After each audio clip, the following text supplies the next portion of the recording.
এই যে জামরুল গাছটা দেখছেন, এটার সাথে আমার অনেক স্মৃতি জড়িত ছোটবেলার। এই গাছটাতে শুধু আমি উঠিনি, আমার ছোট ভাই বোনেরা, আমার কাকু, আমার বাবা সবাই কিন্তু উঠেছে জামরুল পাড়তে। এখন অবশ্য বয়সের ভারে জামরুল গাছটার অবস্থা খুবই খারাপ। হ্যাঁ, ফল হয় কিন্তু খুব কম। এবছরও হয়েছে, কিন্তু তা কাকে খেয়েছে আর মাটিতে ঝরে পড়েছে, কারণ পাড়ার কেউ নেই। মনে পড়ে আম্মার সঙ্গে থালা নিয়ে এই জামরুল গাছটার তলায় জামরুল কুড়িয়ে বেড়াতাম। এখন অবশ্য জামরুল কিনেই খেতে হয়।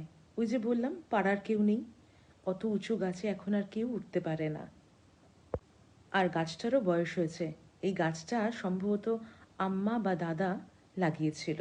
তার মানে বুঝতেই পাচ্ছেন কত বয়স হয়েছে। হ্যাঁ, 60-70 তার বেশি হবে। আজ কয়েক বছর দেখছি জামরুল এই ফলটা বাজারে খুব একটা পাওয়া যায় না, আর পাওয়া গেলেও পরিমাণে খুবই অল্প। তো সেদিন বাজারে গিয়ে হঠাৎ চোখে পড়লো এই জামরুল, তো কিনে নিলাম। জামরুলটা খুবই রসালো আর মিষ্টি ছিল। যে বিক্রি করছিলেন তিনি বললেন, নিয়ে যান দিদি, খুব ভালো হবে, খুব মিষ্টি জামরুল এটা, ওনাদের গাছের নাকি। শুনে আমিও নিয়ে নিলাম। সত্যি তাই, বাড়ি এনে দেখি যেমন মিষ্টি তেমন রসালো। এই জামরুল আমার ছোটবেলার স্মৃতিকে একটু উস্কে দিল।